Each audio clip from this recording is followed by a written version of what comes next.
Happy Valentine's Day, everybody. Let's stay in for Valentine's Day. I'm Cara Di Falco. Welcome to Cara's Cucina. On this channel, we encourage everyday people to live healthier by inspiring them to cook delicious food at home. We are making a beautiful and delicious Valentine's Day dinner for two.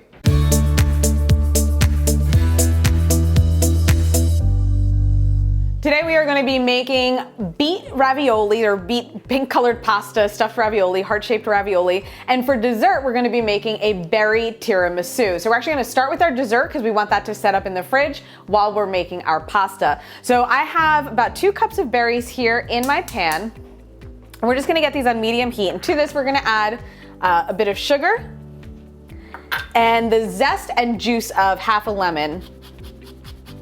And we're just gonna kind of let these all cook and come together so we have this nice sort of berry filling for our dessert. Now the custard for our tiramisu is gonna be the same kind of classic custard that we have on the site, and I'll link you guys up with that in one of the cards above. But then instead of espresso, we're going to be flavoring things with berries. And of course, I'm actually using frozen berries for this, but you could certainly use fresh berries. In New Jersey this time of year, fresh berries are not fabulous, so that's why I actually chose to use the frozen berries instead. So we'll just get that lemon juice in there. And I'm just putting my hand here to catch any seeds that come out of this lemon. Got a few. We just want to let these kind of hang out over low heat till they get nice and juicy. So if you guys have been watching the show for a little while, you know in general, I try not to do recipes or work things for you in a way that you're going to need any type of specialty equipment. To make the tiramisu custard, I'm going to be using my stand mixer today. Certainly if you have one, use it. It makes life really easy. If not, a regular hand mixer will work just fine. If you're really looking for an arm workout, you can technically do this with a bowl and a whisk. I have seen people do it. It's just going to take a lot of physical effort. So we have 4 eggs here, 2 whole eggs and 2 yolks. These are gonna go into the bowl of our stand mixer, along with another 1/4 cup of sugar. And we're just gonna get this stuff beat until it turns a nice pale color. Once we have our eggs and sugar together, we're gonna add in heavy cream. And of course, that mascarpone cheese, or Italian style cream cheese. Just wanna get all my heavy cream in there. Now this part is gonna take a little bit. So as you let this go, it can take almost 10 minutes for this to kind of fully whip up, but it is gonna basically do the same thing that whipped cream would do. So if you were making fresh whipped cream, it just is gonna take a little bit longer to get that nice full custard texture to it. But do not be afraid.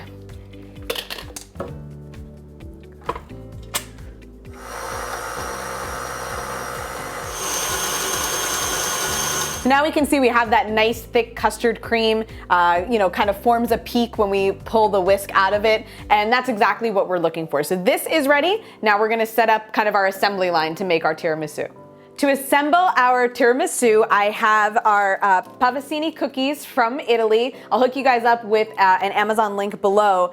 I love these much better than ladyfingers, which I think are really a little too cakey, I find. These are kind of a nice crisp cookie to start, so when you soak them, they don't get too mushy. We've got our cream that we just made, we have our berries that we prepared, and then the last thing we're using is, instead of espresso, like you would use in a classic tiramisu, this is just an organic berry juice from the store. So you can use berry juice, you could use pomegranate juice, you could even maybe use a little citrus juice if you might like, but I like the berry juice to kind of stick with the whole theme. So we're gonna start, and I have these little dishes as well, which I think are really cute for something like Valentine's Day, just because they kind of have that, to have that nice little individual dessert. So these are off of Amazon as well, and I can get you guys a link for that. So we're gonna start with just a little bit of custard in the base of our dish. And again, I'm doing this for 2, but these are kind of a fun dessert. If you have young kids, you could kind of do this all together. You could kind of let them, build their own and make their flavors. That's always a good time. So then we're gonna take our pavesini, we're just gonna dunk it in our fruit juice. And that's gonna be our next layer. And I should be able to get 3 in these. Now we're gonna add in a layer of our berries.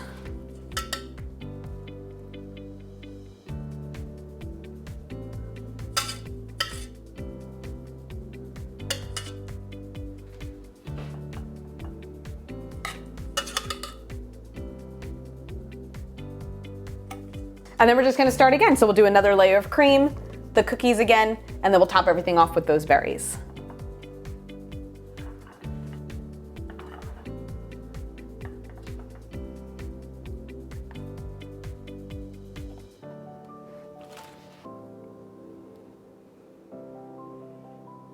Once you have your tiramisu assembled, you can wrap it and just set it in the refrigerator.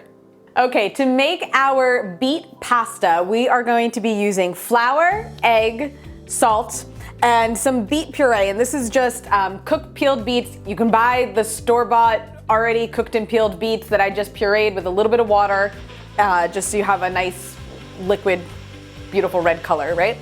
And then of course, when you're making pasta, you always want a little extra flour on hand. And ultimately, our raviolis are gonna go onto our cookie sheet here. So I'll just get this prepared. It's got some parchment paper on it, a little bit of flour. That's ready to go. For our ravioli filling, I have some fresh ricotta cheese that is draining. This one, for whatever reason, was particularly liquidy, so I've been letting this go for almost an hour already, and I'm gonna continue to let it go, but at least 30 minutes you wanna let it strain. But we're not there yet, we're making dough.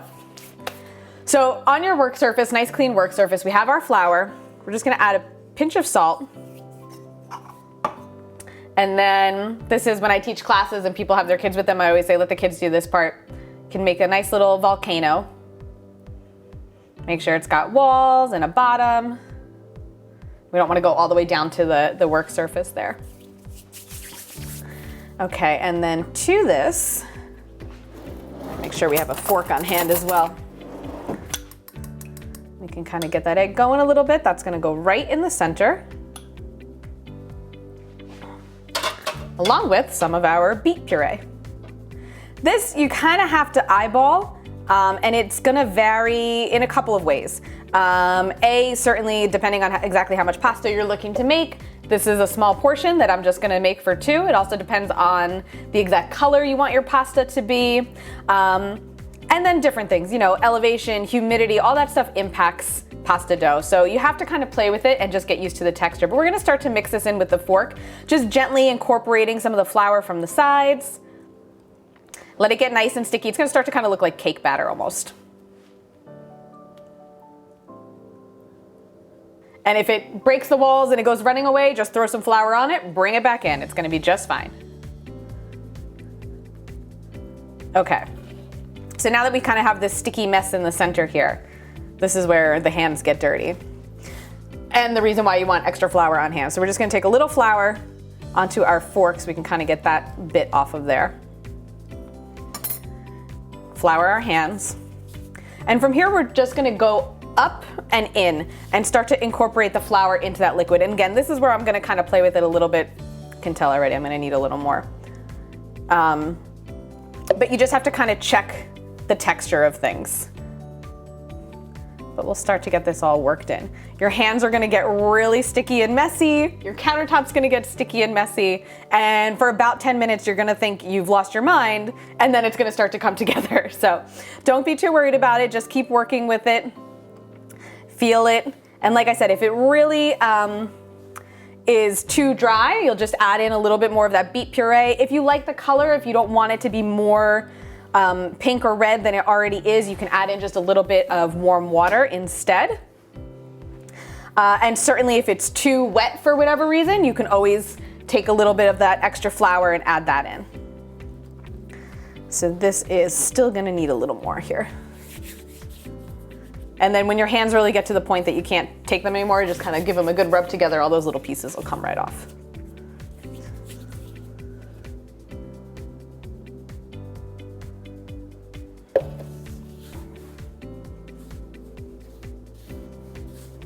After a few minutes of working with your dough, you should get all those little pieces up. You should have a nice, relatively smooth ball of dough. You kind of want to keep kneading it for a little bit, get some more of that gluten out of the flour. And the texture, you know, it should be soft, it should be malleable, and you should be able to kind of press your finger in there and not really get much stickiness back on your fingertip. So at this point, this is ready to go. I'm gonna wrap this with some plastic wrap and we're gonna let it rest while we make our filling. The filling for these is gonna be super simple. So it's just that strained ricotta cheese. Get that in there. We'll chop up some fresh parsley.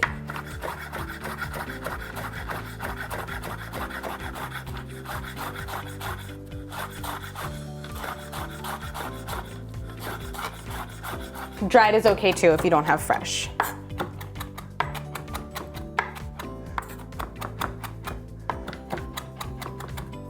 Okay.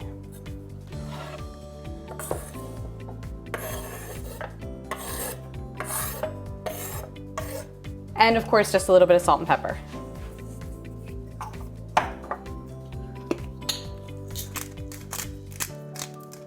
Okay, we are ready to start making our raviolis. So again, with the equipment for this one, I really recommend a pasta machine. If you have the attachment for a stand mixer, if you have a hand crank one, it's just gonna make your life dramatically easier, particularly just because you want that dough to have a nice thin texture to it, not too thick. Certainly, again, and I teach this in my classes too, you can absolutely do this by hand with a rolling pin. You're just gonna have to really put in that work, that physical effort to make it nice and thin.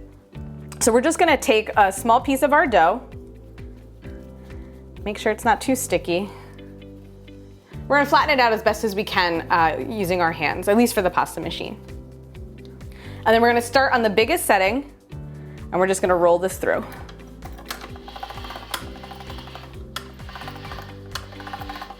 Mine is not well attached to my countertop here. A little more flour, it just feels a little sticky. We don't want it to stick too much. I'm actually gonna fold it again so I can kind of get a nice even shape to it. Okay, one more time, still on the thickest setting. And now from here we can start making it thinner and thinner. We're just gonna keep rolling it through till we get to the second to last setting.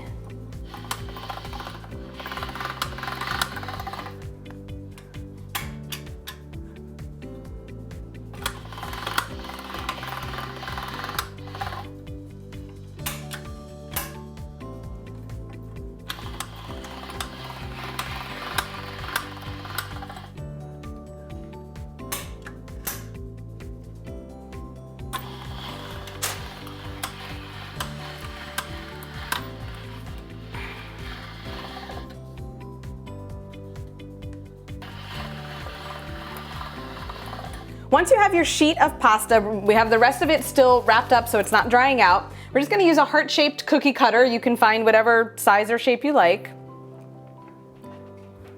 And we are gonna cut out heart shapes from our dough. Now your dough scraps can also be reused, re-rolled, and rolled into a sheet again. I wouldn't do it more than twice though, otherwise it might get a little too stiff. But this worked out well. We got 4 pieces. You might need to use your knife to kind of free them. If you have to pull too hard, you might kind of stretch the shape. And that worked out perfectly. We have 4. So we'll grab our filling. We're just gonna put a small bit of filling in the center of 2 of the hearts. And then we'll use the other pieces to cover them up.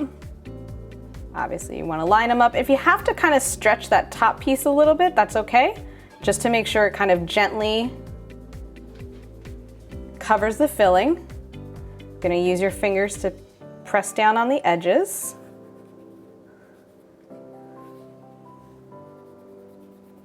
Make sure things are nice and smooth. We'll do the other one. And you're gonna wanna work these in batches like this where you roll the sheet of dough, and then you cut your hearts and make them while the rest of the dough stays covered. Otherwise, things will dry out and it's gonna become very difficult for you to make the shape and work with the dough. So you have to kind of, again, work with it in batches. So we're just gonna smooth everything out real good. And then we're just gonna take a fork and really seal our edges. Plus I kind of like, it gives it that little like quilted shape.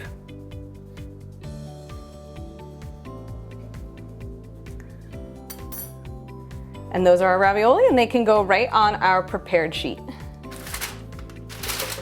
Once they're formed, if they start to dry out, that's not a problem. You just don't want to have to try to work with dry dough. To finish up our ravioli, like all fresh pasta, we are going to get them into some nice boiling water. Make sure we get some salt in there. Be generous with your salt for your pasta water. And then, like with any fresh pasta, as soon as they float to the top, they're gonna be cooked. You may, depending on how al dente you like your pasta, you might wanna give them just an extra minute so that the edges where it's doubled up can kind of cook a little bit more. Personally, I like that part to be a little bit chewy, so I'm not too worried about it. We're gonna get those in there. And then these are going in the easiest sauce ever. It's literally butter and cheese. So I just have a couple of tablespoons of butter on very low in my pan just so that it's melted and warm. And we're gonna go right from the hot water into the butter, and we'll add some cheese there, and then I'll show you guys how we finish off this dish. So we can see our raviolis are coming to the top. They're floating, so that's what lets me know that they are cooked enough. So I'm just gonna drain them out of the water, and they're gonna go right into our butter.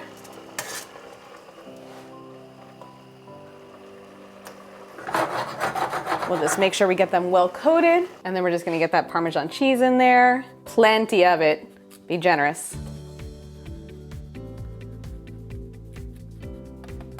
We finished this dish with a really light drizzle of balsamic vinegar, but not just any balsamic vinegar. You really want to get a super high quality one, or better yet, if you can find what's called vincotto. Our friends at Denigris call theirs fruttati. This is actually their balsamic vinegar, but it's their founder's recipe. So you can see it's super thick and syrupy. It's mostly the grape must, and it just adds the perfect bit of flavor to our ravioli. Guys, you can serve your ravioli for your Valentine's Day dinner, and then of course finishing everything up with the tiramisu. I hope you guys celebrate love in whatever way you have it. Spouses, lovers, children, parents, friends, the damn dog, you got something to celebrate. I will see you guys next time. All these recipes are available at caradifalco.com. You can follow me, Facebook and Instagram at Cara Di Falco. Happy Valentine's Day. I'll see you guys next time.